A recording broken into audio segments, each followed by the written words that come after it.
hospital porter's pride and dignity. Stop the New World Order. Welcome to her Panwo TV. And welcome to this UFO Disclosure 2016 Wikileaks. Yeah. Now this is what we've been waiting for, ladies and gentlemen. The big leak from Wikileaks. Are we going to get disclosure from the emails between John Podesta and old Hillary Clinton, Secretary Clinton, as Steve Bassett calls her? I wonder. I don't know. I mean, according to Richard D. Hall, Julian Assange and Wikileaks, it's all a big scam. It's all a big government infiltration, controlled opposition job. I'm not so sure. I've explained this in previous videos. I think it could be that they've done some kind of deal. I don't know, but we'll see anyway. But I mean, I was of course interested in hearing this news, even though my hopes were not too high. But is my optimism or pessimism justified? We'll soon find out. So let us proceed and catch up with what's been going on. What has Julian Assange and all these other people got to say for themselves when it comes to things up there? UFOs. Of course, we have to bring up the subject of Max Spears. Max Spears, basis Project Witness, super soldier, sadly died. He died in July at the home of Monica Duval, of the Polish group who he'd been staying with since he'd been living in Poland. He'd been there about 2 months. Now, according to her, Max collapsed. He just fell flat on his face, and black fluid issued from his body, from his mouth, from his nose, from his rectum. There was a lot of speculation to begin with. I was very careful not to jump to conclusions. The skeptics, of course, were calling us disrespectful and all stuff like that if we ever said anything, if we even uttered a word of the possibility that Max suffered anything other than a drug overdose or accidental death, etc, etc, etc. But it turns out our suspicions were correct. Max did have people after him, I think. He was onto something. He texted his mum a little while just before he died, saying that he was in trouble, and if anything happened to him she should investigate. There's been a post-mortem in Poland, but there's been no post-mortem performed in Britain since he got back here. It's all very tragic, and I don't know what's going on, except to say deepest condolences to his mother, Vanessa. She's appeared on several programs, including the Richie Allen Show, to say what she thinks about this. She also believes that Max, his death, was suspicious, and I agree. And I think we should treat it as suspicious. And if the police won't investigate it, then we'll have to do it ourselves. Let's get justice for this guy, this young man who's taken for us at the age of 39, father of 2. Very sad indeed. How many more? That's the question. Who's next? It could be any of us, basically. But just for the information, just to inform you, I am in good health. I am not suicidal in any way, and I take great care whenever I cross the road. So, I want that on the record in case anything happens to me.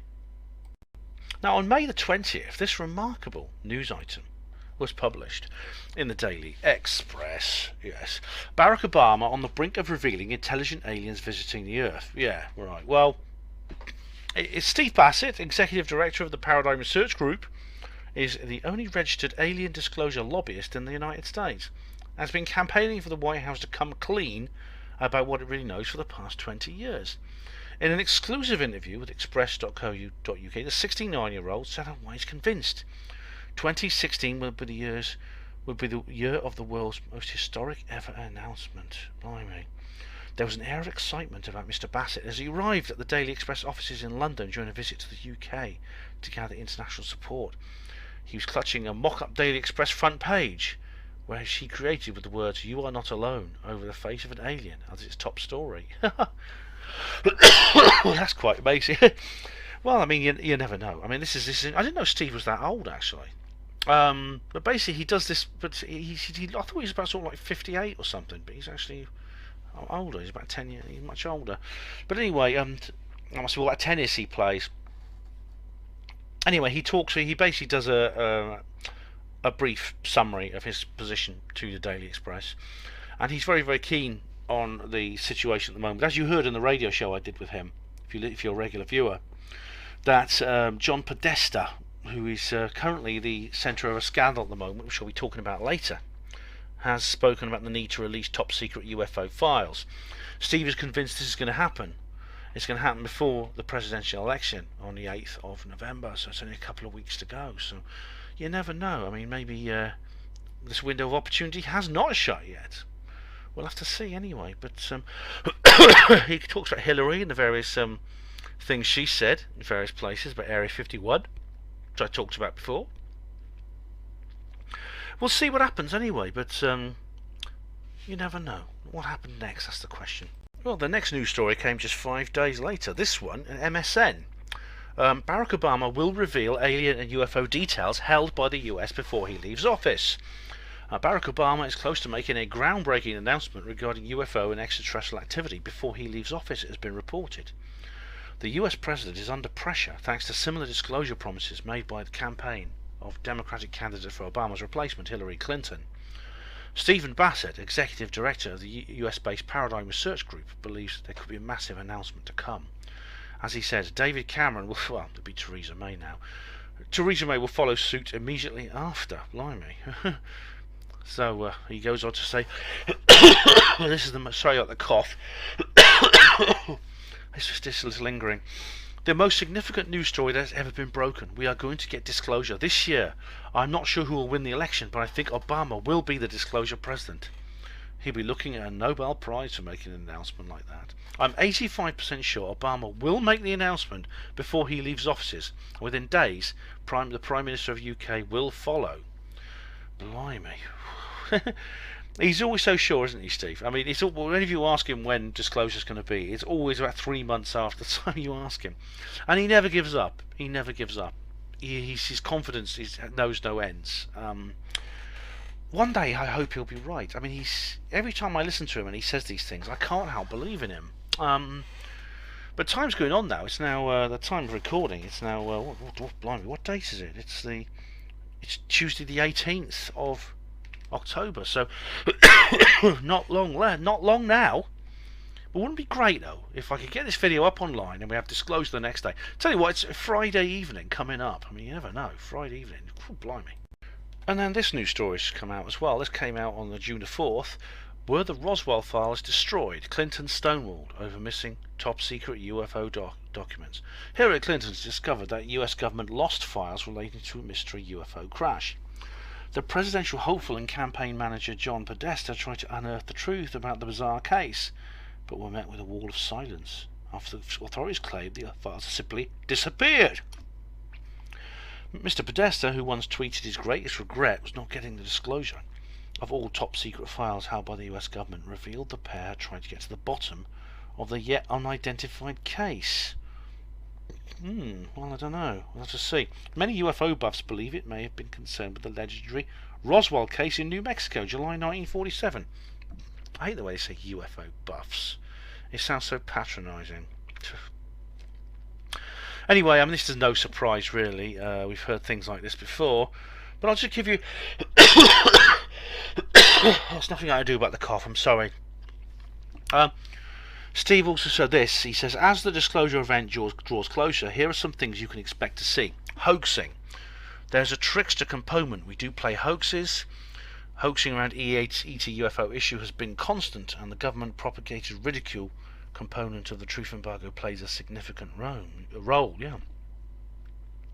Predictions. People are going to get excited and predictions will follow. This is also human nature and understandable.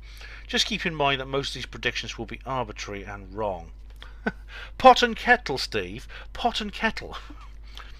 False witnesses, number 3. Disclosure will be the biggest show on earth. Lots of people want to be on stage, whether or not they have any connections to the issue. They might imagine elaborate stories told by unnamed sources, as yet undisclosed locations without documents. Telepathic channel communication will also come forward. Number 4. Real witnesses. As disclosure approaches, many legitimate military agency political witnesses may feel they can finally step forward. Obviously, assessing this process will be complicated by false witnesses. Elaborate stories. These are essentially hoaxes of a very advanced level. You'll be presented hoaxes of great complexity. Opposition. Disclosure will be the most profound event in human history. There are many who feel it's not time. We should wait until we are more technically or spiritually advanced and let governments decide. Oh. 7. Disinformation. This is the most difficult task facing the public and media, and above all may include orchestrated disinformation, in which the truth is embedded in order to undermine and slow down the disclosure process itself. Some of this will be conducted by private citizens who are simply not ready to face the truth. Some will be managed by government agencies.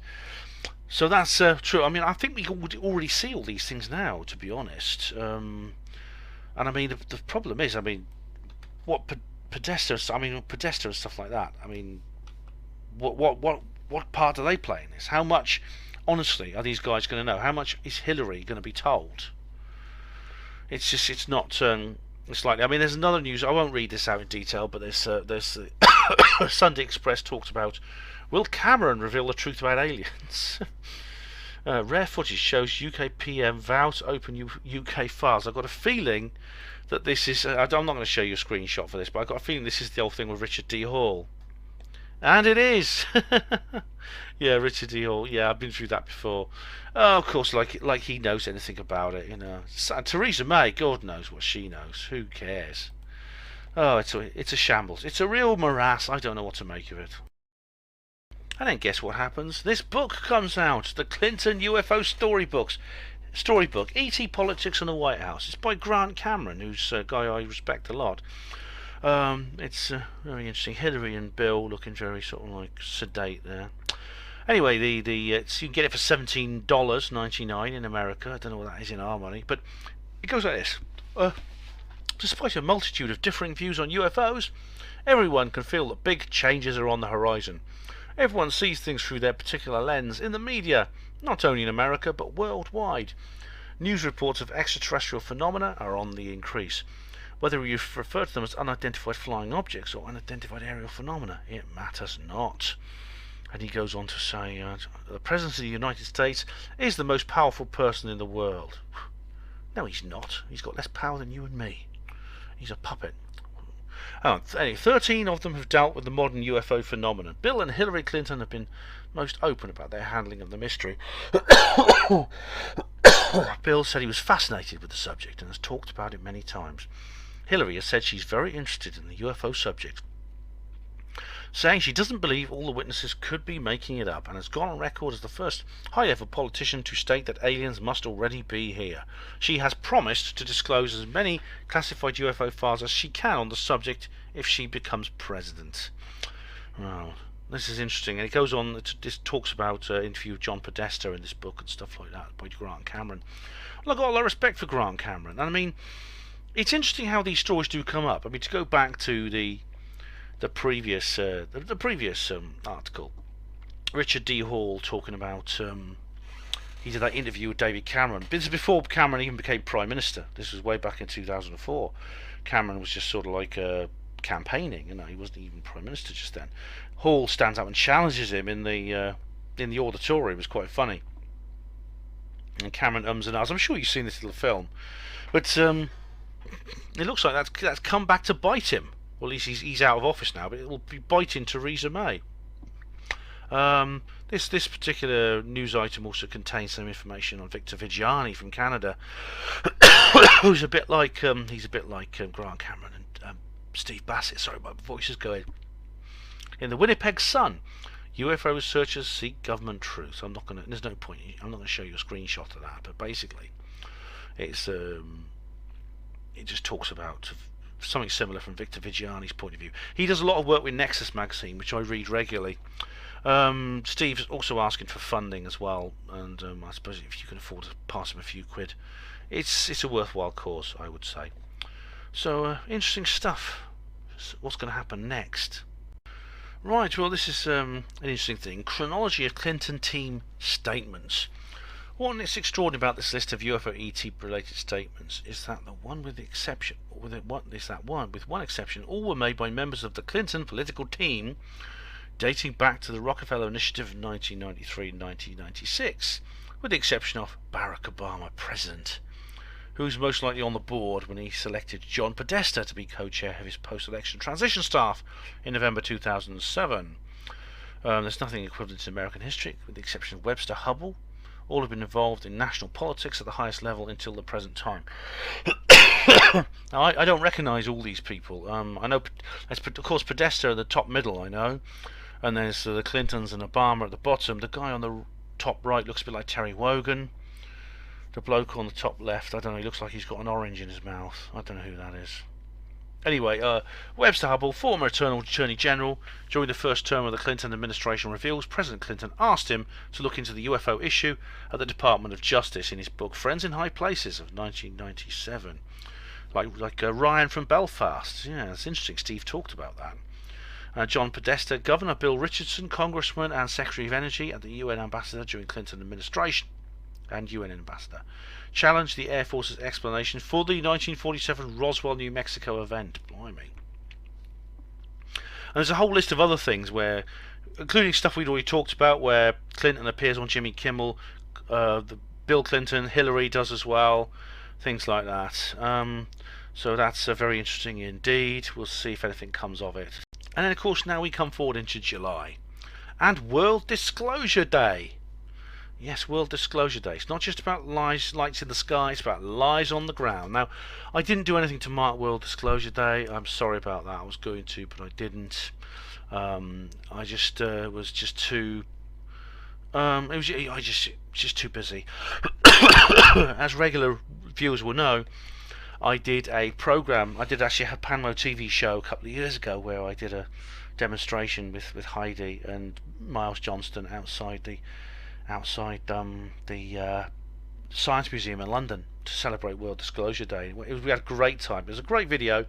I had to take it down, unfortunately, for legal reasons. But Miles Johnston filmed there as well, and his video is still up on the Basis Project website. So the Basis Project YouTube channel. So check that out. So World Disclosure Day, of course, July the 8th, 2016. Now, next World Disclosure Day is July the 8th. 2017. Oh, sorry, 2017. Yeah. Now that is Roswell 70. 70 years since the Roswell incident. That is something that's got to be celebrated, and I will, without a doubt, do something to celebrate it on that day. You can absolutely depend on it. I won't let the 70th anniversary of the Roswell incident go unmarked. Okay, so now we enter the serious business. We're coming into the WikiLeaks era. This is actually this is extraordinary. So charge me. Alien investigator dares US government as he releases WikiLeaks. This is Victor Vigiani again of Nexus, who works with Nexus magazine. He made a bold challenge during a conference where Nick Pope and Paul Hellyer was there. He had uncovered through WikiLeaks 11 sensitive documents about UFOs, and he said he had copies of them here. Come and pick them up at the conference. I'm distributing them to everybody. And he challenged the US and Canadian government. Indict me, he said. Charge me. Arrest me. So far as I know, that has not been happened. But these documents, he says, concern records from the North American Aerospace Defense Command, that's NORAD, which reports over 1,800 occasions where UFOs were tracked on their sensitive radar. And also, more amazingly, he talks about the Royal Canadian Mounted Police and the possibility that they have actually found UFOs on the ground, in other words, Roswell type events. He says, he quotes from documents which says any distribution of this kind of information threatens the national security and violates the Espionage Act of the United States. And he says reports of phenomena of UFOs have been discussed, analysed, assessed and sequestered at the highest levels of governments and the military authority on the planet. He calls these the Rennoc files. They're directly from NORAD.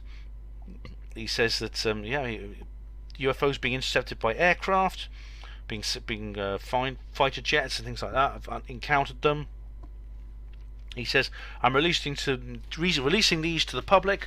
I dare the US government to charge me. Blimey.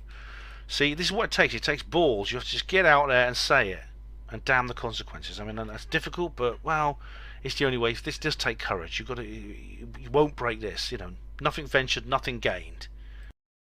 Right, Steve's written a letter to the media. He wrote a letter to several people, and he was talking about George Stephanopoulos. He wrote to him because George Stephanopoulos is this journalist who knows about the Rockefeller initiative, and he hasn't come clean. But he was also involved in the presidential debates between Clinton and Hillary and Obama during the last election.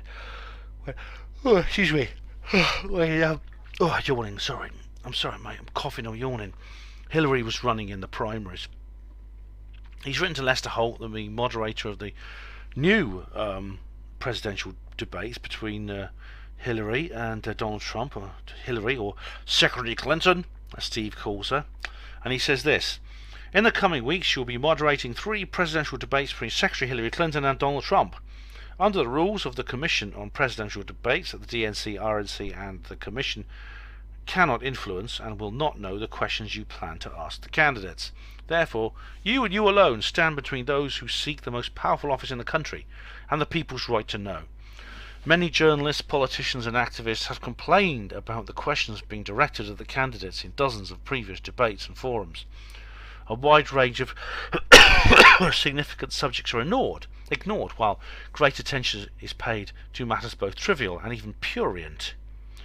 Voters are not learning what the candidates know about matters of great importance to the country and national security. This letter addresses one such matter. During the past 2 years, over 500 mainstream news articles have been written about the connection between Secretary Clinton and many of their political colleagues and the extraterrestrial presence issue.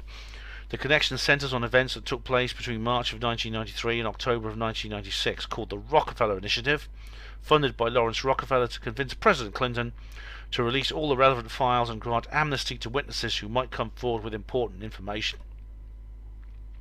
It is notable that since 1993, 6 members of the Clinton administration who were involved or in or aware of the Rockefeller Initiative have held or sought the presidency 6 times and never spoken about it.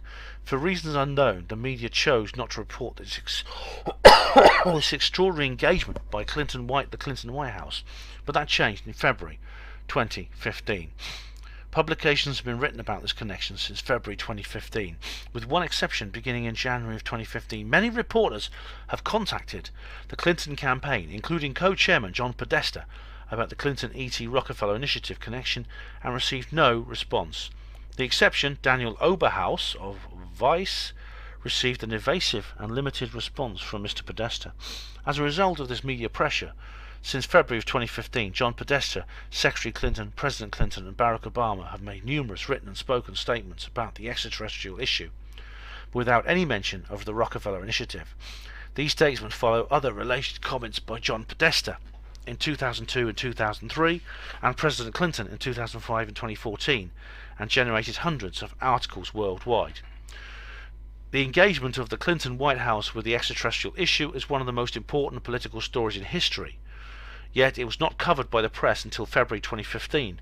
Comments by Secretary Clinton and her campaign co-chair during her presidential campaign are unprecedented. The issue has enormous implications for the nation and its security.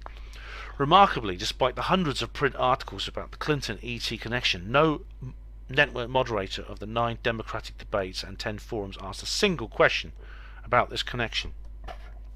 This oversight is now in your hands to correct. Here are examples of the questions that could be asked. He gives a list of various questions here related to the various things that Steve and I have spoken about, and the various things that Steve has spoken about, and I've covered on previous issues in this previous programs within this series. And he ends: the letters includes embedded links to hundreds of articles, the Clinton team's statements, and other resources. It also includes a link to 167 of the key documents obtained via the FOIA confirming the Rockefeller Initiative. I would be happy to hand deliver hard copies of the 800 plus documents to your office at your convenience. Respectfully, Stephen Bassett, Executive Director, Paradigm Research Group. And knowing Steve, I mean, he would actually do that. He would walk from wherever he was staying, even if it was in Mexico or something, and carry these 800 documents printed out, hard copies, to the office of the moderator and hand them in. Now, many of you might have seen the debates. There's been 2 debates so far at the time of writing. There's one more to come, which is going to be actually tomorrow, I believe, when this video will be uploaded. So I will actually maybe do a little addendum to add to this particular video before I upload it. I don't know if it's worth doing that. I might just wait until afterwards and see if it comes up. I'll do a part 2 or do a special video if the issue comes up. So, well done, Steve. We'll see what happens, but so far, nothing. In the first 2 debates, there's been no mention of this. They haven't brought it up. And what you're looking at now is actually a list of, a brief snapshot of all the different media spots that Hillary has been in and everything what to do with the Clintons and the Rockefeller initiative. And there's no doubt, I mean, whatever's really going on here, and I mean, you know that my own views on this issue are different from Steve's. But there's no doubt that there's a massive amount of material here in the media. It's been covered in the media in a way it's never been covered before. Huge number of articles on various things to do with this. I mean, there's other issues associated with Hillary Clinton that I want to talk about later.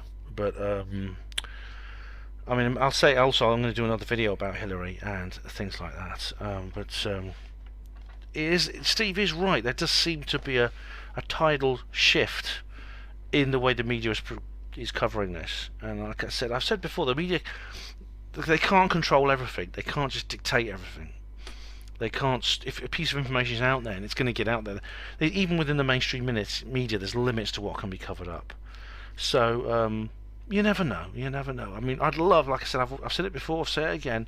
I'd love for Steve to be right and me to be wrong. I really would.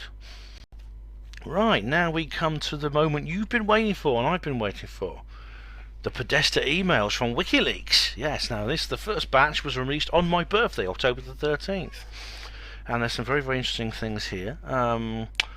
Some of it's a bit irrelevant. I mean, he's put all kinds of things here. A couple of them are particularly interesting because there's one from Terry Billionaires from John Podesta, which was in 2015. Terry Mansfield worked with Dr. Edgar Mitchell and conveys a letter from Dr. Mitchell to Podesta. Now, Dr. Edgar Mitchell was the Apollo astronaut who was very open about UFOs. Apparently, he was in contact with Mitchell. Also, it continues. Apparently, they had a discussion on Skype. Now, Dr. Edgar Mitchell is not someone I'm 100% trustworthy of. I mean, Andrew Johnson has spoken more about this, about his particular connection to various free energy inventors who have met with slightly sticky ends. You know, they were just killed in various ways, shot. One guy fell off a train drunk, apparently, things like that. So I think we should be a bit careful about this sort of thing. But there is some very, very interesting stuff about where Steve has been through these emails, and he says things like, there was one from someone called Tom DeLong, where Tom DeLong, pardon me, has interviewed Podesta for a TV documentary he's making on the ET subject. There's also a friend of Podesta acknowledging he says a program was refers to Podesta about Secretary Clinton getting to the bottom of the of the UFO issue if elected. There's nothing I can do about the cough, I'm afraid. There's nothing I can do. There's more discussions with this DeLong, and DeLong drops Steven Spielberg's name and includes a trailer to his documentary. It's very, very interesting, and it's apparently an important email too. It's described as important. That's very, very interesting. Oh, wow. Anyway, it continues. There's this one here, shared from Twitter. Are space aliens running the Clinton campaign? That's usual crap you usually get. And it goes on, Podesta confirms he's read an article in the online magazine Wonket. What a name. The article is responding to the many ET-related comments being put out by Podesta and Secretary Clinton, and the subsequent media coverage which PRG has played an important role in developing. Now, then Steve talks about this. The following email, he says this about the next 2 emails that have come out. The following emails are not particularly significant. They are unsolicited info from private citizens about various aspects directly or indirectly related to the ET subject. There is no way to know if Podesta saw these emails. Some are presenting information of questionable value and validity. One now, there's two here. One is from someone called Juan Pizanki, which is not very interesting. But the next one is from someone called Gabriel, and it refers to the Jackhead First Nations, Manitoba, Canada. Now that refers to something that happened last year, which was a supposed Roswell event that happened in Canada. I think I covered it on a previous. I did cover it on one of my previous videos in my UFO Disclosure 2015 series. And well, to be honest, I kind of dismissed this. The story kind of petered out through lack of interest and evidence, and I kind of put it down to a red herring from third phase of the moon. You can't always trust them, etc., etc. The chief of the Jackhead First Nation tribe actually managed to get on the phone to someone, because there's very little communication in that area during the winter. But he managed to get on the phone to someone, and he said, "Oh, nothing's going on round here. Don't worry, it's all nonsense." But obviously, John Podesta has been writing to people about it. So Steve thinks this is not a particular significant email. I'd like to know what the content of that email was, and it's not actually listed here. So maybe it'll be in future WikiLeaks releases. And the following release of information from WikiLeaks came out a few days later on the 14th. It was the next day, actually, 14th of October. And Steve has been flickering through them, and he says the Podesta email tranches are located at the WikiLeaks home site. There are 50,000 plus Podesta emails, and these emails have great implication for the disclosure protest because they contain many references to the E.T. Clinton Rockefeller initiative. PRG will endeavour to assess the relevant emails as they emerge. Right. Emails shown in red font have been added. Okay, so a lot of these are things that have happened before. Okay, this is PRG. This is actually from, blimey, this is from Steve himself. PRG at Paradigm Research Group to Podesta. Over the years, PRG, and the subject is time to meet. Yeah, I'm sure. So this is Steve. Basically, he just says, he's just asking. He's asking to meet with Clinton and with the Clintons and with Podesta. There's another one here, which is it's from Podesta, from someone called Nicholas Montigiani. Obviously runs a ice cream stall somewhere. Another request for a reporter wishing to meet Podesta on the ET issue. Right. Jimmy Kimmel. Right. Subject: how was Jimmy Kimmel? This is from Casey Shake. That's to John Podesta. It's from a Clinton staffer, very significant. It refers to the March the 24th, not to the March the 24th Kimmel appearance, when she was asked the ET question and brought up on the UAP for UFO assertion. But it refers to the November the 2015 appearance, when she was not asked. It clearly states that she wanted to be asked the question in November 2015 and had prepared it for PRG. This is the staffer, not Hillary, and asserted the Clinton campaign wanted to be asked about her connection to the issue. Right. This is from Vice magazine. This is from Podesta to Vice magazine. A few questions for Vice. Well, PRG was aware that a number of reports from the high-end publications had contacted Podesta. Right. So we don't know the actual content of this email. We know that Podesta did respond to Vice magazine. Somebody called Daniel Oberhaus of Vice magazine. So Steve doesn't know why. Right. Oh, this is interesting. This is from someone called Simon at LostAngelFilms.com to Podesta. Subject: British feature film appearance request to John Podesta. What film? Lost Angel Films. I have to look them up. Blimey. How about that, eh? I have to remember that. Lost Angel Films. Are they making a massive disclosure revelation movie? Okay, so now we come on to WikiLeaks number 3. So what we got here now then? The Podesta email tranche is located. These are emails have great implication for the disclosure process. Right, here we go. This is a new one again from someone called Erin Sepp, whoever that is. carer of Erin Sepp for John Podesta from Apollo 14 astronaut Edgar Mitchell, him again. So Dr. Edgar Mitchell wants a meeting with John Podesta. This email conveys the initial request to Podesta from Terry Mansfield. Oh right, that's the one we had before. On behalf of Apollo astronaut Dr. Edgar Mitchell for a meeting regarding the ET issue. The hook for this request is Podesta's Catholic faith and ongoing statements coming from the Vatican. Right, another one from... Oh, this is for Leslie Kane. Right, this is about Leslie Kane, and it's from someone called Erin Sepp again.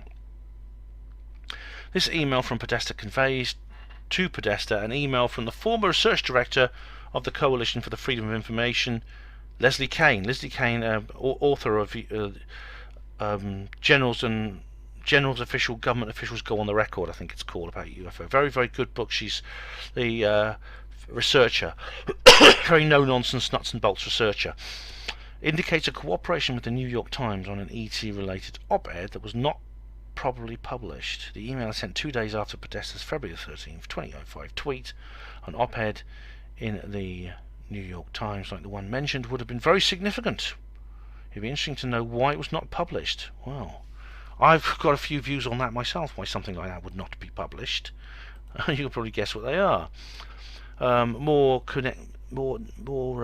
to's and fro-ins from John Podesta and Edgar Mitchell about Skype. Apparently they had a Skype meeting. We don't know what that was, of course, but it's interesting that Podesta's having so much contact with Dr. Edgar Mitchell. I mean, I know that some people like Paola Harris would say that's encouraging. Some people like Andrew Johnson would say that's suspicious. Interesting, let's think about that anyway. But Erin Sepp again to John Podesta from Secret Machines QS. This email presents a set of questions to John Podesta in advance of a meeting with Tom DeLonge on Tuesday, July the 21st, 2015. It appears that secrecy and secrecy reform were on the agenda along with the UFO subtext. Right, is that the only red one? No, whenever Steve releases these, he puts all the new ones up in red. Right, this is this email, invitation DeLonge Podesta meeting. This email is significant and is further confirmation of a meeting between Clinton staffers and Tom DeLonge, that's the TV producer, and his people. It will be assumed Secretary Clinton was aware of such a meeting.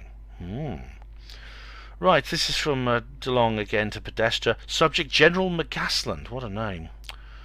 Yeah, more correspondence from Tom DeLonge to Podesta.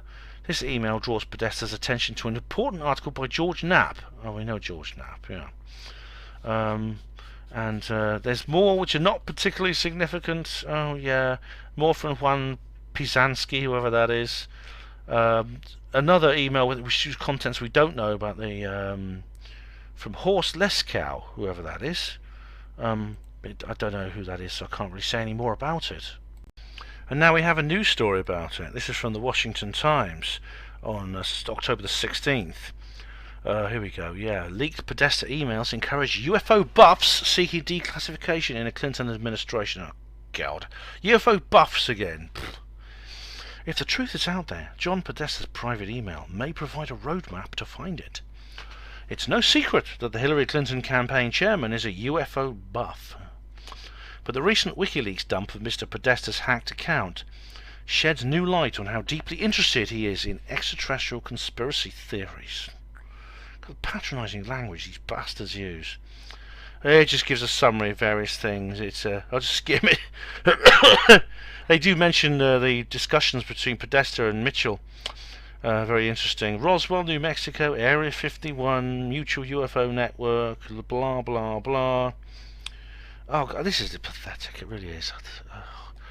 I bet they're going to get bloody Jackie Petru to do her stuff again. Oh God, American newspapers are so crap. They really are. Anyway, yeah, there's several other articles here about the Clinton and WikiLeaks email, the Podesta WikiLeaks email, and there's some new ones just come out at the same time.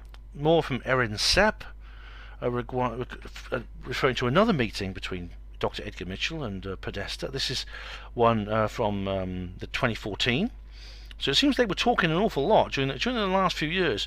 Mitchell and Podesta have been talking an awful lot. They really have. Steve did say, Google this guy's name whenever you get the chance. And there's a guy called McMerrill. Here we go. This is to do with HRC clips, whatever that means. Something to do with the New York Times.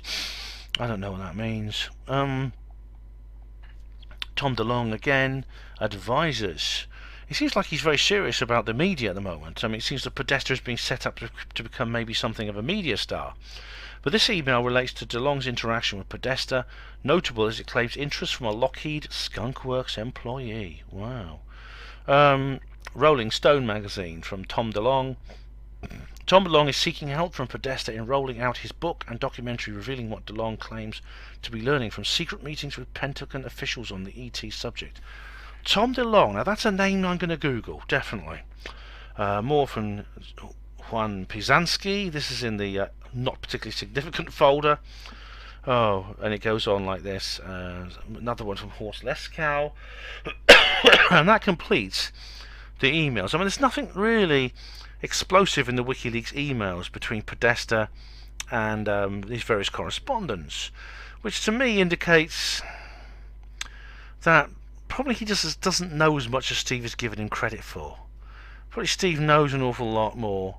Steve knows an awful lot. Sorry, Podesta knows an awful lot less than Steve's giving him credit for. He does. I mean, Steve says, Google that guy's name. He's the secret. He's the cure. He's the cue. But I mean, how much power does he really have? How much influence does he really have? Is he doing the right thing by getting involved with, by getting so close to people like Edgar Mitchell, who I'm not sure I trust, and who has behaved very suspiciously? I think he maybe should question that, and I certainly do question that. And I urge you, listeners, to question, viewers, sorry, to question that as well.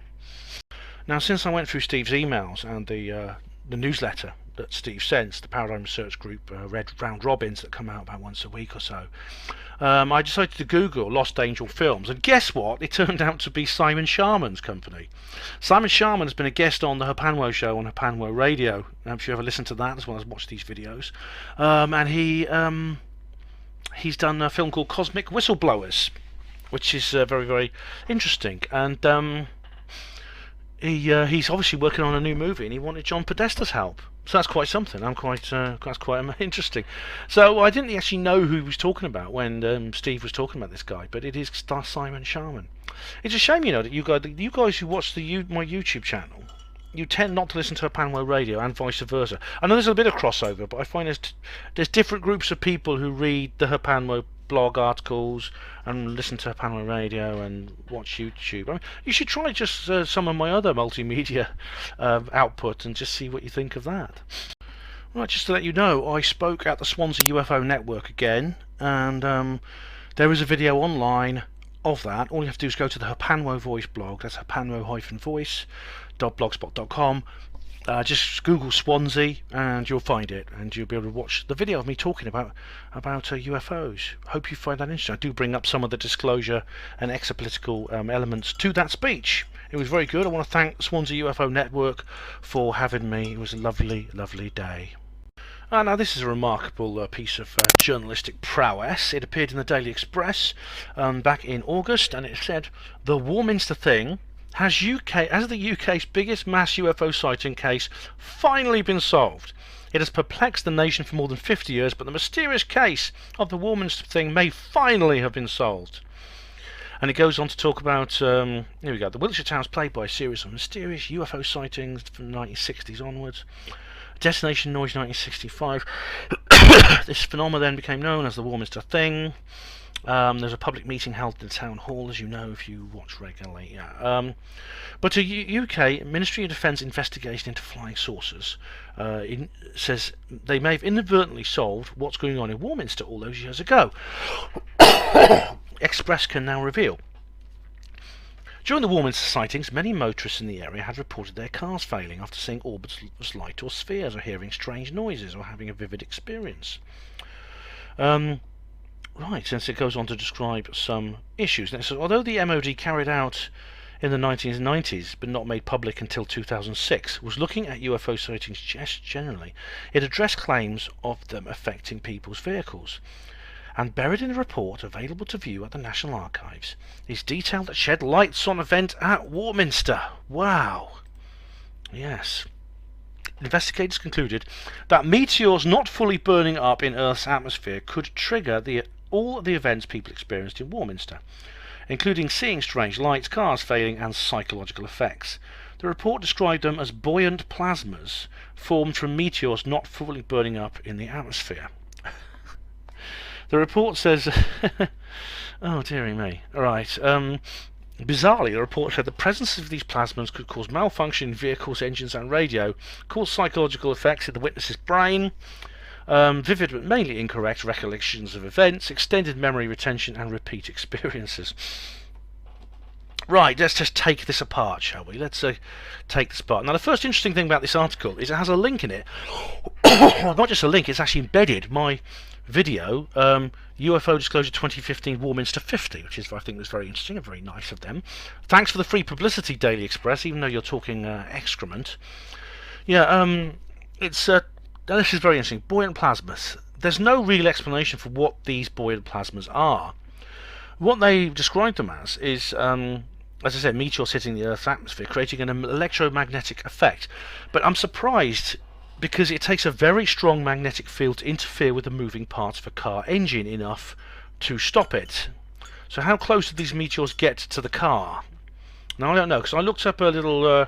I went and looked at an article about an electromagnetic weapon that the army use to try and to stop the engine of a jeep or a tank or something. And it's this thing that actually lies... It's actually on the ground. It's like a landmine. You have to put it actually underneath, so it's right next to the engine of the vehicle. And then they set it off, and the magnetic field breaks the engine, stops the engine moving.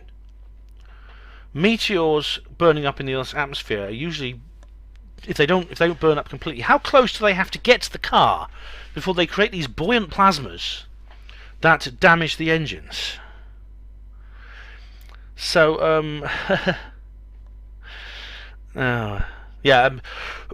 this article also, I haven't reproduced it, but for this reason. But the article actually uses a picture by David Sankey, which is copyrighted to Bufora, and they don't ask permission for that. Which is, you shouldn't do that with an artist. So I doubt if this particular article is going to be a major game changer in the Warminster thing research. It'll probably be met with much scorn and merriment, as many other clangers by the mainstream media on UFOs tend to be, and richly deserved, I might add. Anyway, but thanks anyway for the free publicity. Thanks for embedding my article. The good news is anyone who reads that article will see my video, UFO Disclosure 2015 Warminster 50. They will hopefully watch it. I know it's a long one, but hopefully watch it, and then they will get the other side of the story. So the Daily Express has really shot itself in the foot this time by allowing a loony like me in to address their readers. Right, now I've discussed Tim Peake, the astronaut, on previous videos in this series. What I've done is I've actually written an open letter to him, and this is it. Dear Major Peake, first I must congratulate you on your recent successful mission aboard the International Space Station. You've left no doubt that Britain is one of the big boys when it comes to space exploration. Since your return to Earth, you have, of course, made many statements and comments to the media, so I hesitate to ask you more questions about your mission. However, I feel it is necessary because of the subject matter I'd like to discuss. So far, your other media spots have not done so, to my knowledge. When you were up in space, did you at any time see or detect, using other means, objects you could not identify, especially if their properties actively defied those of known objects such as meteors, planets, stars, other spacecraft, etc.? If you did, then I ask you to state it for the public record. You would not be alone in doing so. Many other astronauts have seen UFOs while on space missions, dating right back to the beginning of the space program. Jim McDivitt and Ed White saw a white cylindrical object during their Gemini 4 mission in 1965. Gennady Strakalov saw a UFO while aboard the Salyut space station, and Buzz Aldrin reported seeing one on the historical Apollo 11 mission in 1969. In 2005, on your own station, the ISS, your colleague Leroy Chiao reported seeing lights in a formation he described as in a line and almost like an upside-down checkmark. It's possible you have been briefed in on this matter already and ordered to keep silent on it. In this case, only you know what is the best thing to do. You can risk speaking anonymously to UFO researchers. If you do, make sure you select one who is professional, honest, and will trust your information and source with the strictest of confidence. I cannot nominate recommendations here in case it jeopardizes your actions in the future. If you choose to go public, you will gain the admiration of the entire UFO research community. The public acceptance of the UFO issue is, I think, one of the most important that the world and mankind face today. To be part of that would be an achievement even greater than being our country's first astronaut. Yours sincerely, Ben Emlyn Jones. Right, Victor Nevada on YouTube. You must know him. I've talked about him an awful lot in this series of films. He's a good friend of mine. He's a fellow researcher. His real name is Andrew Burlington, and he doesn't actually look like that, really. If you Google his name, you'll find a picture of him, because he appeared in a London newspaper called News Shopper. And this is very interesting because this online edition includes a video that Andrew shot in Charlton in East London. Now, Andrew has been capturing stills and footage of strange objects flying over his home where he lives in that part of the world for some time, and he often shares his findings on social media. And of course, he's done a very interesting analysis of the alien interview footage, which is very, very interesting indeed, far more so than the alien autopsy, which is much more famous. Indeed, Alien Interview deserves the fame that Alien Autopsy has had, in my view. Now, this new story is compared to most others on the subject, it's good. Although Andrew's he's not pleased with it because there were a lot of follow-ups. There was a follow-up story in the Daily Mirror, which is awful. But it uses the demeaning phrases, the same as the other news articles I've discussed in this film. UFO buff, a hobby UFO researcher. But it is long, it's detailed, it's reasonably factual. It includes statements from Andrew and mentions that both Nick Pope and Gary Heseltine endorse Andrew's discovery. Now, Andrew's nephews were with him when he had his sighting, and they back him up. The paper takes Andrew's advice. It contacted air traffic control. This is what Andrew said. Contact air traffic control at the City of London Airport and see if you detected anything on radar. He did that, but they declined to comment. They said it's not policy of City of London Air Traffic Control to make comments to the media like this. I think he should actually go for it with the Freedom of Information Act. Anyway, you can go to newsshopper.co.uk for the full story. I've also covered it on the Hapanmo Voice blog. Now, so please do check that out. Also, check out Andrew's work on the alien interview if you haven't already, because if you don't believe in it by the time when you start watching it, you certainly will when you finish. The evidence all points towards that being a real piece of alien footage, in my view. Right, I don't know how many of you are familiar with Stefan Molyneux. He's a YouTuber, a bit like me, who sort of does similar things to what I do. He's a Canadian philosopher, and his YouTube channel is actually a lot more popular than mine. He gets a lot more views than I do. But he covers a wider range of subjects, a bit more mainstream than I am, which I suppose helps. Politics, economics, the media, family relationships, psychology, history, sociology, a whole lot of stuff he does, and he is very, very interesting to listen to. I do like him. I do find him fascinating. I don't agree with him on everything, but I still do. I never miss a show of his. I really don't. Now, every so often he does these live call-in shows, and he brings in listeners to discuss various subjects. Now, as I said, he tends to stick to mainstream subjects that are fairly mainstream, but believe it or not, a few months ago he did. In fact, last month, 14th of September. He did a show about UFOs, and he brought in a guest called Victor, who's a keen ufologist, to speak to him on the air about UFOs. Now, this is not Victor Nevada. This is another Victor, a man with an American or Canadian accent. Now, Victor says he's an engineer and he's a scientist, and so he uses logic to try and explain his position. Stefan is intellectually honest, he's genuinely curious, but he makes a number of mistakes that I think come from a lack of knowledge. By the way, if you want to listen to this show, I don't think it's on. He may not have uploaded it to his YouTube channel, but it is available on his SoundCloud page. Just go to soundcloud.com and search for Stefan Molyneux. Molyneux spelled Molyneux. Strange name, I know. I think it's French or something. So anyway, Stefan asks questions about how UFOs perform the manoeuvres that they do, which is impossible according to our science, and Victor rightly points out that this is literally correct, but it doesn't mean therefore UFOs aren't real. Now, Stefan keeps coming back to that point over and over again, and he keeps saying that speculation about unknown alien technology is not an explanation for what UFOs are doing. Now, that's technically true, but Stefan seems to think that this is evidence that UFOs themselves are not real. Now, I don't gather how that necessarily follows, and I don't think there's anything wrong with bringing up the possibility of unknown alien technology. Stefan even compares it to appealing to magic, which is a fallacy of appealing to magic. Now, that's foolish, and I think that's a misrepresentation or misunderstanding of the UFO subject. Now, Victor outlines the role of the state in UFO secrecy, and Stefan doesn't address it. And I thought that was very unexpected, because Stefan Molyneux he's a dedicated anarchist. Molyneux, he also anthropomorphizes the aliens. He says, well, they must be free market capitalists, not government run, so where's their shopping mall? That's a silly thing to say, it really is. That assumes that ETs are similar to us in terms of psychology, in terms of economics, in terms of politics. And that's a speculative leap that's far bigger than the one he accuses Victor of. I think he misunderstands the alien abduction phenomena too. And also, coming back to the way UFOs stop car engines, and we've just been talking about that when they did with Warminster. Stefan scorns the idea of alien implants, and he doesn't address what Victor says about Dr. Roger Lear's work, and this is very close to my heart because I myself have an implant. I believe I've had it detected. Stefan also ignores other valid evidence that Victor presents, like the Washington invasion of 1952. He assumes UFOs fly from other planets below the speed of light and are not interdimensional, and that again doesn't fit in with all the theories. There's things such as wormholes and parallel universes and things that are related to ufology. So I think this interaction between Stefan Molyneux and his guest Victor is a warning of how knowing a lot about one subject has no bearing at all on how much a person knows about something else. And the same goes for Stephen Hawking, because he himself has made some really stupid comments on UFOs. Stefan is a good man. I think he's intellectually honest, and I think he seeks knowledge. But I think he's speaking in this case before he has gained all the knowledge he needs.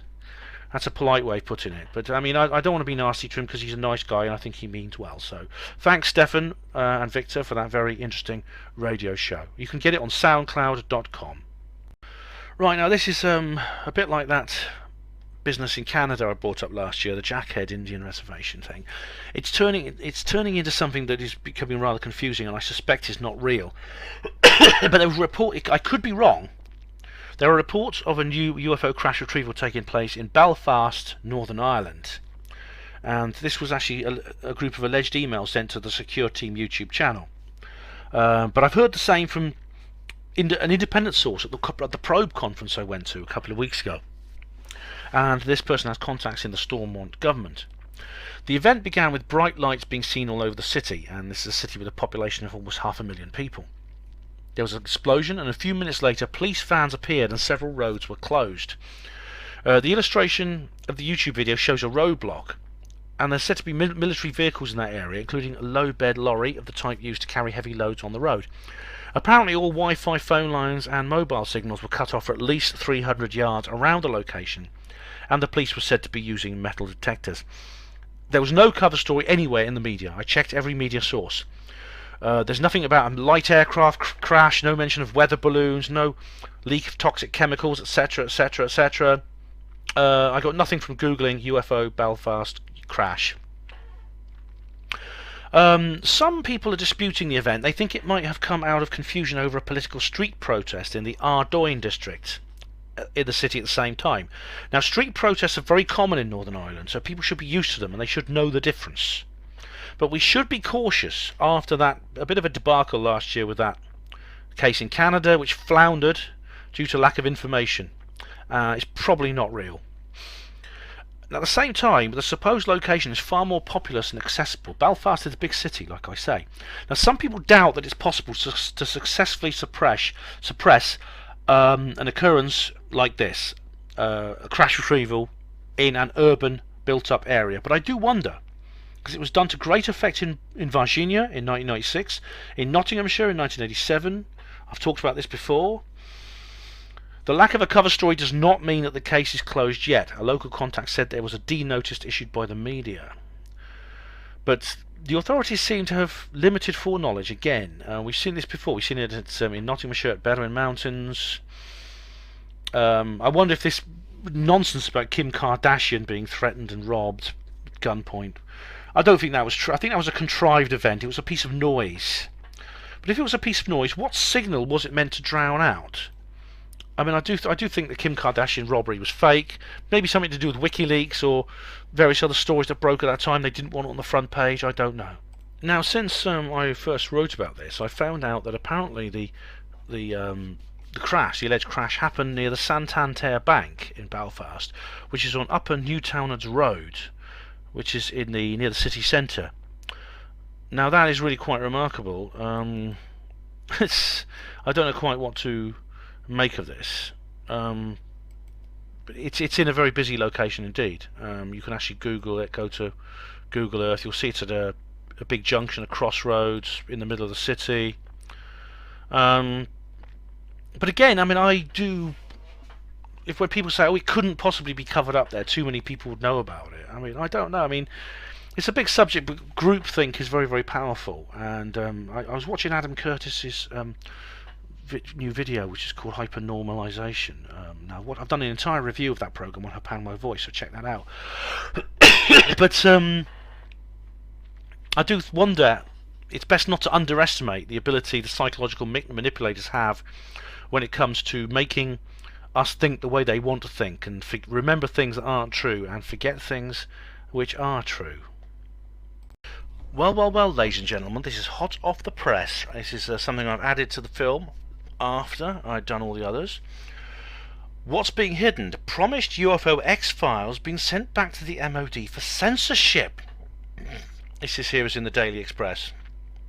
The promised release of confidential UFO government reports into unidentified flying objects, subtitles The British X-Files, dubbed The British X-Files, has been delayed because the files will return to by the National Archives to the Ministry of Defence for censoring, it's emerged. The news has led to claims that there could be explosive, sensitive information, including even proof of alien life, held within the documents. Alien hunters, slightly better than UFO buff, I suppose, who believe the top secret UFO files are being kept hidden by the MOD for more than 30 years, could shed light on the infamous Rendlesham UFO case and other mysterious sightings were first promised for their release from the Department of the National Archives in March of this year. But they have been met with repeated delays, and it has now emerged they did make their way to the National Archives, but have been sent back to the MOD. A spokesman for the Information Department at the National Archives, that's Orwellian, isn't it? Information Department. Is that part of the Ministry of Truth?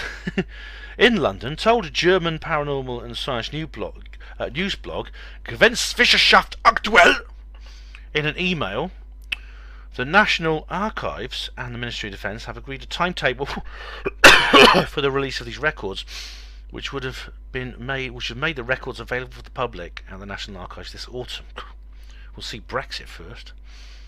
Unfortunately, following transfer of the files to the National Archives in June, additional information which is covered by the Freedom of Information Act exemption was identified, resulting in the files being returned to the MOD in August. This has delayed the release of these files. MOD are now ensuring that all information that is covered by the exemption is identified.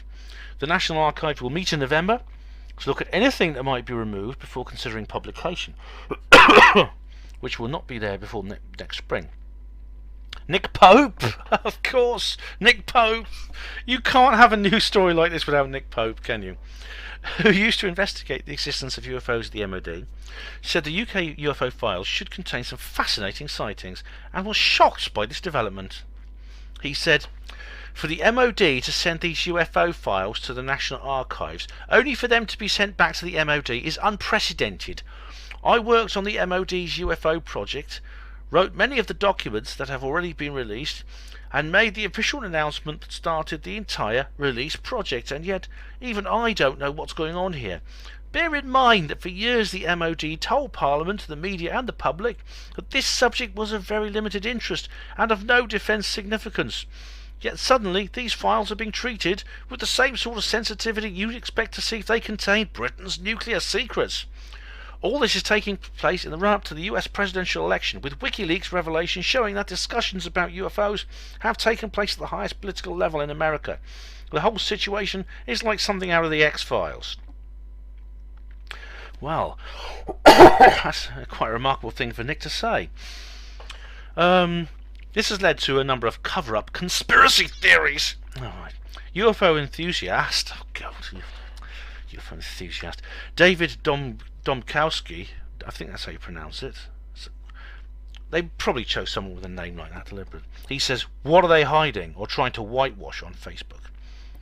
UFO researchers, that's better, backed by the House of Lords peer, have been fighting for the release of the 18 Tox Ministry of Defence documents about UFO sightings and government information. The government has faced long claims over an alien cover-up from conspiracy theorists when the release was stalled at the end of 2013. Honestly, I've not heard Nick Pope talk like that, quite frankly. I have to read through what he said again. Stop. Yeah. This is really quite remarkable. He says, unprecedented, shocking. I think those were his words, weren't they? Go me. The whole situation is like something out of the X-Files. Oh. Well, that's, I'm quite surprised. And well, Nick, if you're watching, please tell us more. I'd love to know more of your opinions on this. My goodness, you're not supposed to say things like that. You know that, don't you? Now we're going to come back to Stephen Bassett and what he's been saying about UFO disclosure. He's talked an awful lot about the Lawrence Rockefeller initiative, Hillary Clinton, John Podesta, and various things to do with their campaign. But there is a big elephant in the room. It's not what Steve is saying, it's what he's not saying. He has not said hardly a word about this particular individual you're seeing now. This is Donald J. Trump, who is the other front-runner for President of the United States. Now, I'll be saying more about this in a future video, which I plan to do closer to the time of the presidential election, but I don't think this guy is going to be president. I think he's far more popular than Hillary, and despite what the polls say, he seems to be way ahead in terms of public for profile appreciation. In a fair system, he would win hands down. However, I think the vote is going to be rigged so that Hillary wins it, and this is a big subject which I'll talk about more in a future program. But I have talked about it in previous programs. I've discussed electoral fraud before in the Brexit programs, which I did. If you will check those out on my channel. But I think the same thing is going to happen now, and I think it's extremely unlikely that this man is going to be allowed to be president of the United States. If he was to suffer a heart attack, or fall off a cliff, or have a plane crash, or commit suicide for some unknown reason between now and November the 8th, I would not bat an eyelid. I really wouldn't. It would be exactly what I predicted, what I expected. Now, this is where I'm in a bit of a conundrum, because although I like Steve Bassett and support him, and I respect what he's doing and hope he might be right, I do differ from him considerably in many, many ways. Now, one of those... Now, Steve, I should point out, actually, should add, is not a supporter of Hillary Clinton. He doesn't openly state that he's going to vote for Hillary Clinton. But his aim towards disclosure is centered around her and her campaign, and John Podesta, her campaign manager. But however, Hillary Clinton herself is somebody I consider pretty despicable. She is extremely deceitful, she's corrupt, she is somebody who would, as Trump himself has said, belongs in jail. She has lied, cheated, stabbed and slashed her way to where she is today. She has covered up. She is covered up for the crimes of her husband, which include up to 21 acts of sexual impropriety against women. This is everything from groping and harassment to full rape. And Hillary has been instrumental in protecting her husband from facing criminal charges as a result. So, if anyone who believes they're into women's rights, feminists and that out there who say, but Hillary's a woman, she's going to be the first woman president, she's a heroine of women. No, she's not. She's a traitor to women. Not only has she covered up the rape of her husband's rapes, but she's a very, very close friend of the Saudi royal family. She has accepted £125 million in campaign donations from Saudi Arabia. This is a country in which has probably the worst women's rights record on earth. It's a fundamentalist Sunni Sharia law country. Women are little better than slaves in that country. So you feminists who get angry at me if I say something like, oh, if I use politically incorrect language and things like that, why don't you go to the Saudi embassy and protest there? Why don't you protest? Why don't you go to Hillary's rallies and protest there and explain what a horrible person, what a nasty person she is, the way she lies, the way she has been criticising Trump for being a bit of a lad when he's on his own with other blokes in some outtake from a reality TV series 11 years ago, when she has been instrumental in covering up the abuse, serious, major, violent abuse of women. When she was a young solicitor, she actually defended a man in court who was accused of, this was sometime in the 1970s, she was a solicitor, barrister, lawyer, or whatever they call him, attorney, as they call him in America. She was defending a man who was accused and was definitely, and the evidence pointed towards his guilt, of carrying out a vicious attack on a 12-year-old girl. He not only raped her, he beat her senseless, kicked the crap out of her, basically. She suffered permanent injuries to this day. She's now a middle-aged lady who is speaking out about the way she was treated, about how Hillary Clinton covered up the crime. Now, you may say, well, Hillary's a lawyer, it's her job to defend this man. She might not like him, she has to defend him. And people at the guys, people at Nuremberg and other trials and serial killers, they had to have lawyers who defended them. But Hillary was doing her job reluctantly. But the fact of the matter is, there's a tape of Hillary gloating about how she manipulated the evidence to get this man off the hook, or to get him a greatly reduced sentence. Do I need to go on? The Benghazi affair, where some Americans were killed. They were brutally hacked to death by a lynch mob. There was the email scandal and things like that. I mean, the list goes on and on and on. I mean, is this really the woman you would trust with the biggest secret in history? Fact of the matter is, Trump hasn't mentioned UFOs. He hasn't said anything. Steve, I mean, in my interview with Steve, which you could see here in the last program, in the series, you could hear it on a Panama radio. I said to Steve, has Trump said anything about this?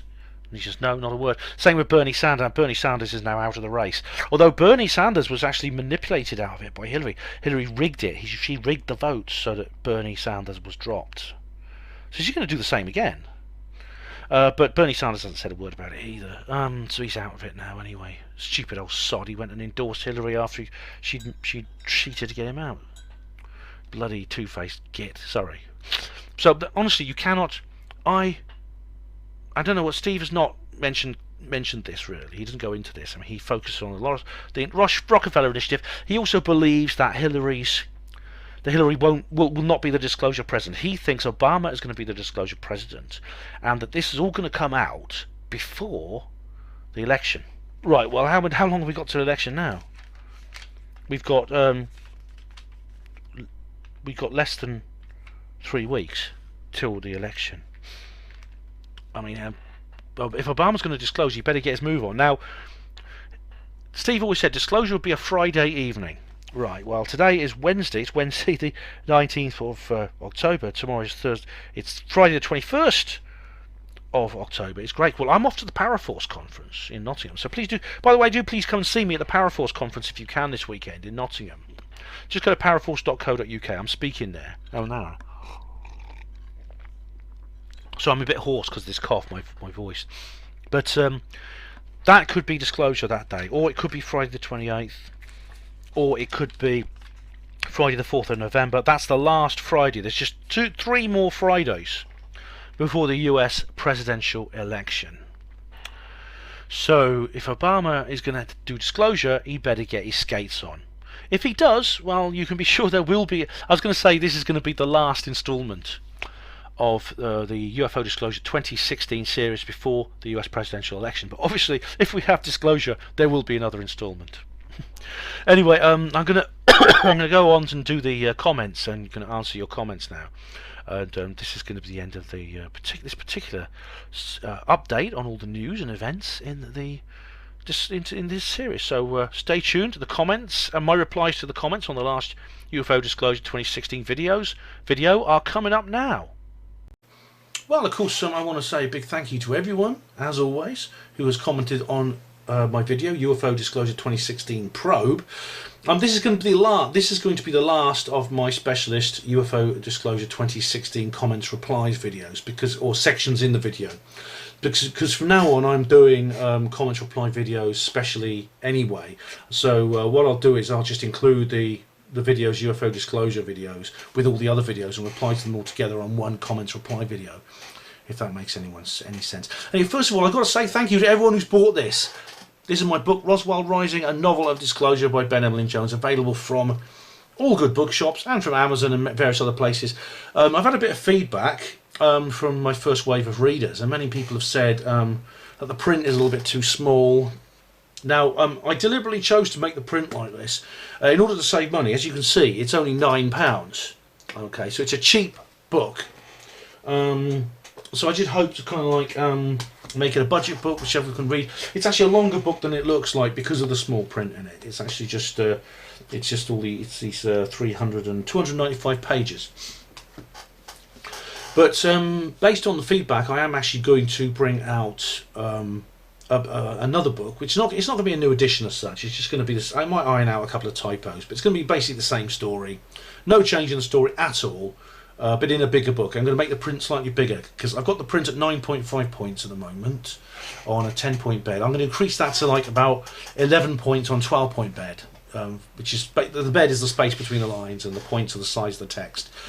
But as a result, it's going to be a bigger book. I'm going to keep the same trim size, so it's going to stay these dimensions, which means it'll be essentially a thicker book.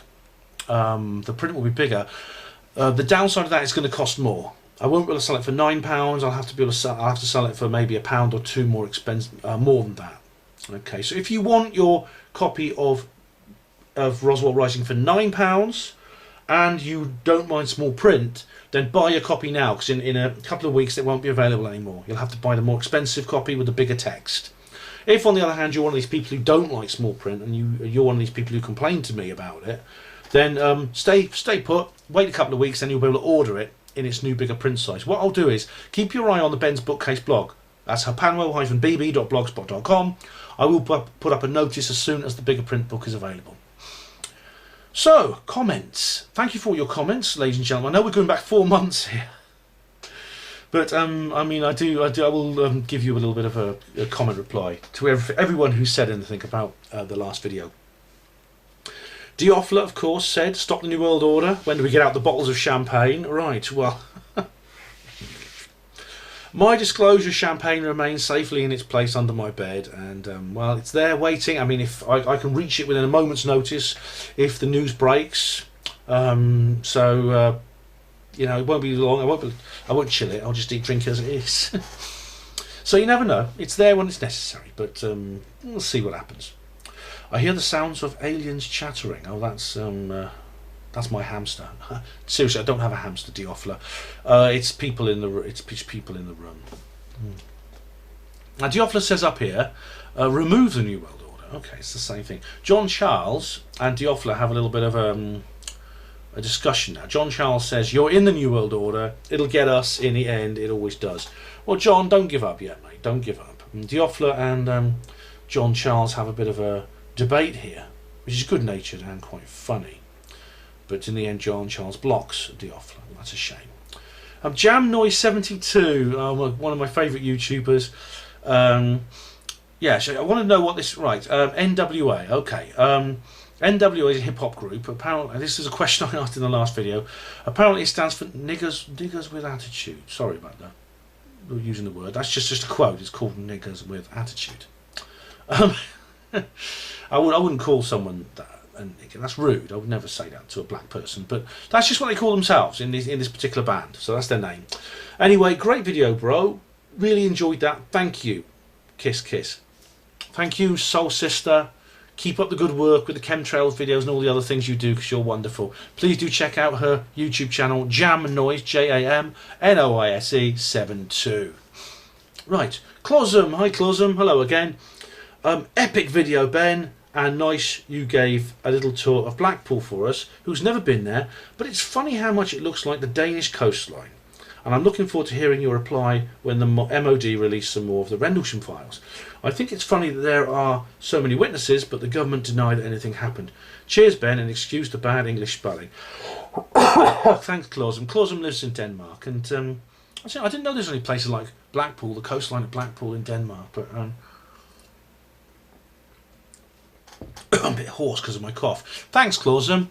Thank you very much. I do hope to see you at one of these conferences over here at some point. It'd be really great to catch up with you. Right, Slaxer. It was a genuine question. This was when I was last time I sort of like assumed Slaxer was taking the piss out of me, and he wasn't. He was asking if I'd gone back to being a hospital porter, and I sort of thought he was pulling my strings a bit. No, I've not gone back to being a hospital porter, Slaxer. And Slaxer says, if I have a line of questioning that is aggressive, it will be just that. Never passive aggressive. Live long and prosper, buddy. You too, Slaxer. We had some. I'm sort of like, I'm on speaking terms with Slaxer now. We've kind of made up, which is nice, because I missed him so badly when we fell out. I really did. George Edwards, thanks for the response, Ben. Get some sunblock, matey. I wouldn't want you to look reptilian in years to come. What are your thoughts on Sasha Christie's latest post on her website regarding Larry Warren and Adrian Bustinza? Right, George, well, as far as the sunblock goes, at this time, it's now October, so I won't really need any if I'm going to need it till next year. If I look reptilian, then no. It may be a good thing. It might get me a bit of respect. I might be invited to parties with other reptilians at Buckingham Palace and Burnham Beaches and places like that. As for Sasha Christie, well, I'm not aware of this situation, but I can't really comment any further on that, apart from, well, it's a bit of a hot topic right now, shall we say. Beetlejuice 1.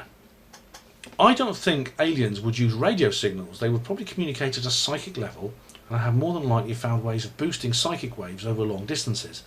I also have enjoyed this vid, thanks. I was a bit concerned that you were a bit run down during the conference, but I think that's down to the tooth problem you've been having. I can sympathise. I had the same procedure as Reeve Cook just the week after he did. Not a nice experience. Well, Beetlejuice, thank you very much. I'm glad you liked the video. The tooth, yeah, I had the toothache. Yes, I actually had to have a tooth extracted. The one that was hurting had to be pulled out by the dentist. A few days after I got back from probe, it was so painful. If I was an alien living on Area 51 near the weather station there, Colonel Charles Hall would call me the Norwegian with 23 teeth. But thanks very much, Beetlejuice. Glad you like that.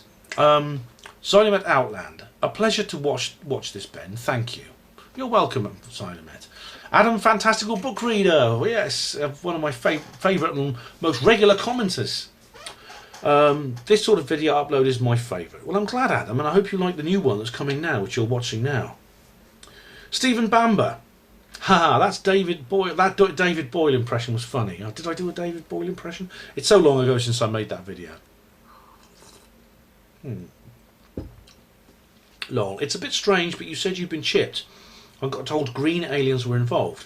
At the start of this video, you're pictured with a green alien that says you got probed. And on the video, a screen comes up saying probed. Then you say you stayed at the Monarch Hotel. Am I missing something here? As far as the Harry Bassett character goes, he's very boring and would bore the pants off a chimpanzee. Right. Oh, thanks for the comment, Steve. I don't remember doing an impression of David Boyle.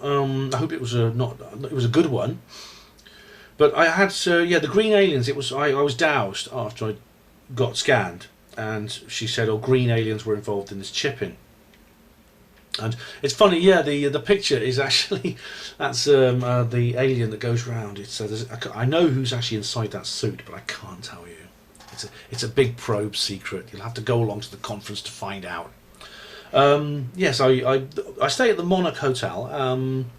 Is that symbolic? I don't know. I mean, the lady who runs the place is very nice. She's a good lady. Harry Bassett. That's Steve Bassett, I think you mean, Stephen. I don't think he's boring at all. I don't know. As for boring the pants off a chimpanzee, I don't know chimpanzees wore pants, but if they do, I don't think he'd bore it off. I mean, I personally think he's very, very interesting. Taki Zakura 123 says, Ben, I was wondering if susceptibility to mould might be the reason you got sleepy in the probe meeting. Also, the connection between old buildings and ghosts might be because of mould, which is a neurotoxin. You sound like mould. You sound like Heidi. Yeah, that's interesting. I mean, someone else said something about that actually. Funny enough, I was very sleepy during the last probe conference, and that was because I was out the pub till 1 a.m. But so you're saying that the mould actually affects the brain, which causes us to be sleepy. It also makes us see things where we see ghosts. Well,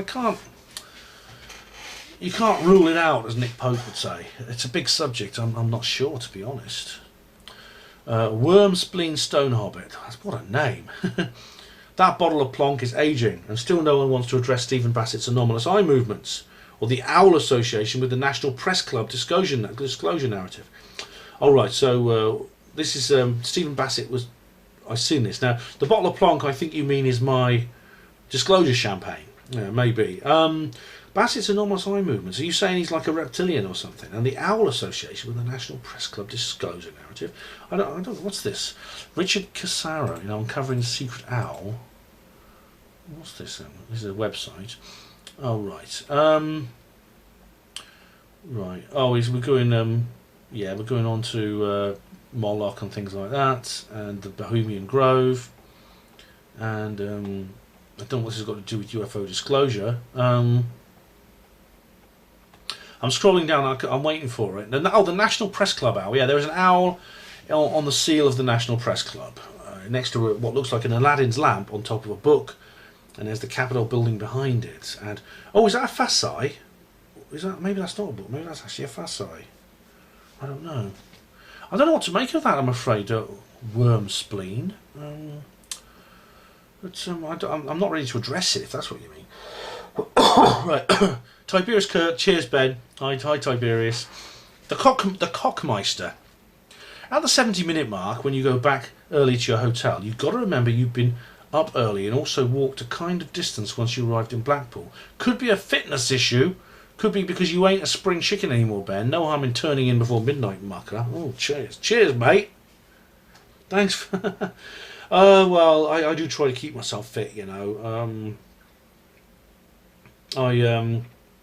I do walk a lot. Since I was a porter, I know I've got to watch out for my exercise, and I do try to take exercise. A spring chicken. Well, I may not be a spring chicken, but surely I'm still an early summer chicken. Okay, I don't get any problems there. Tom Stargazer says, great month on Hapanwo TV, Brexit and the Scotland trip. Oh, I'm glad you like those, Tom. Thanks. I've really enjoyed your recent uploads and love to format to your videos. Keep it up, fella. Don't give any abusive trolls any publicity. Just do what you did. Block them. Thanks, Tom. I will. I mean, I've blocked a few people lately, actually. There's been some right idiots on YouTube, I can tell you. Jessica Pink, ASMR. Nice seaside stroll or ramble. Filthy animal, slurps drink. Ha ha. Good luck with the writing. Thanks, Jessica. Well, I mean, it's funny. I mean, as I was explaining in that last video, I was telling you about the book. And I've done it. I mean, I wonder how many of you actually thought I would actually ever do it. I've been talking about it for about a year. I've finally done it. So do get that. Roswell Rising, a novel of disclosure. So Jessica, I hope you do enjoy it if you get hold of a copy. Reclaimer. Hi Ben, good video travelogue and thanks for the answers. Sorry about that old Mrs. Jones comment. I totally got that as your name too. Regarding my mention of lights on these craft and triangle and crescent shaped ones I've seen several times, my feeling is they're probably man-made, most of those. So my question really is, why would we display colourful lights on those if they're ours on missions or whatever they're on up there and supposed to be secret? Yes, here they are, flashing them about the night sky for all to see. Isn't that odd? Since they don't need lights on vehicles to operate them, presumably they're obviously there for another reason, and that must be to be spotted on the ground. Otherwise, why not just always dim the light? So basically, they're not really trying to hide this technology in deep black projects very well by letting themselves be seen so freely. I'm guessing this is showing off, could be part of disclosure, getting us used to them. Alright, reclaimer, you bring a couple of interesting points in there. Now, I'm glad you enjoyed the video anyway, thanks. But this ties in with the Mark Pilkington issue. Now, this is quite a fashionable idea nowadays, but it's outlined best in Mark Pilkington's book, Mirage Men, and in the film he made with John Lundberg called Mirage Men. That is that the modern UFO culture and modern UFO ideas are basically, and essentially they're a created piece of folklore by government, which has been introduced deliberately into our society to launder far more down-to-earth secret aviation projects. Now, I don't agree with that. I think for reasons I think I've explained in this series of films. Actually, I think if you're drawing, this is why the idea is that they put lights on aircraft deliberately, secret aircraft, so that people look at them and think they're alien spacecraft. Basically, that's what Pilkington, that's what his idea is. Now, what I disagree there, the reason I disagree with is because it just does not make sense theoretically. There's no evidence really for it, apart from the words of certain people like Richard Doty, who I don't really trust. But theoretically, it doesn't quite fit, because in order to draw someone's attention to something with the ultimate aim of deflecting it away, is a very risky gambit, and it can backfire in any number of ways. And you yourself has actually said this. Here, they're supposed to be secret. Here they are flashing about the night sky. Isn't that odd? Yes, it is. This is why I think Pilkington's wrong. I think what Pilkington has uncovered, although he doesn't realise it, is a very subtle double bluff. In other words, that extraterrestrials are real, and that their ideas are put out to make the government think they're not interested in them, or that they created them, as essentially a smokescreen of the truth about extraterrestrials. Heidi Neal, TTFN, thanks for the shout out. You're welcome, Heidi. TTFN. Hi, that's the good old Heidi, who is Heidi Neal, who accompanied me to Scotland to the UFO Paranormal Conference there, and has been in many other things. So well done, Heidi. Slaxer says, I really like the vid's thumbnail. It looks very almost Benny Hill-esque. I think that's me embracing the alien. Stephen Bamber, what about having a show where people talk about their own UFO sightings? Well, Stephen, I think I've done I think I have had people on doing that. I think on the Scotland one, I think a couple of people did that, and I've done interviews with other people at Warminster and things like that.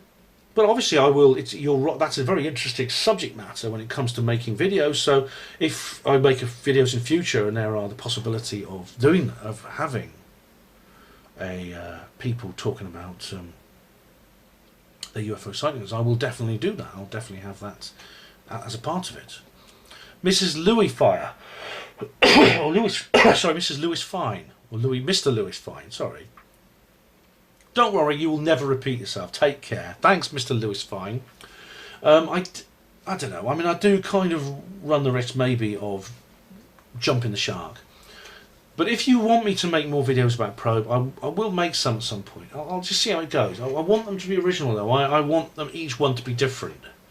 And I want to find a different angle on it. I'll try and think of a different way of presenting it. And if I can't think of that different way, then I won't actually make the video.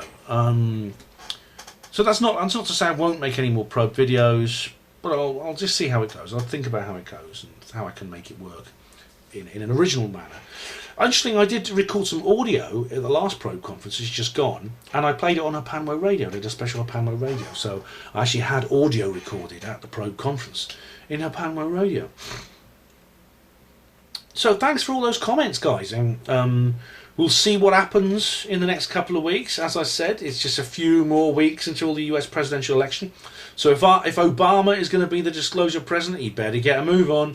I mean, Steve said that I saw Steve Bassett live in, I think, 2008 when Obama was first elected, and he said Obama's going to be the disclosure president. But it's 8 years later now, so we'll see what happens. As I said, I don't discount Steve. I like Steve. I respect what he does, and there's a part of me that wants to believe him, and there's a part of me that thinks, could it be true? And I can't shake that off. So it might be, but we shall see. In the meantime, thank you, ladies and gentlemen, for all your comments that you've what you've put on this video. Any comments you put on this video will be answered in a special comments reply video that I've been doing. So check out those there. I will post a little tag in the comments box when that time comes around, so you can listen out for your reply there.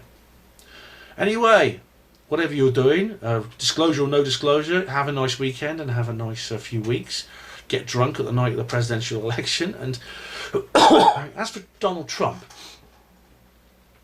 you see, is, I should have said a bit more about this earlier, but Donald Trump is, I don't think is meant to be where he is. I think he is a non-establishment candidate. That does not mean he is on our side. I'm not advocating voting for him as such. I'm just saying that he is in the way. He's not meant to be there.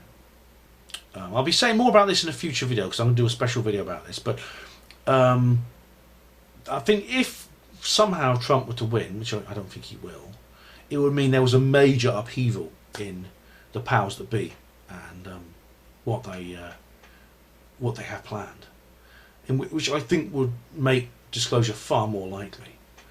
So in that sense, I think maybe if Trump might be more of a disclosure president than Hillary. But I'll say more about that, I think, in my upcoming video on the US presidential election. In the meantime, thank you very much for watching, all of you. Hospital Porters, Pride and Dignity. Stop the New World Order.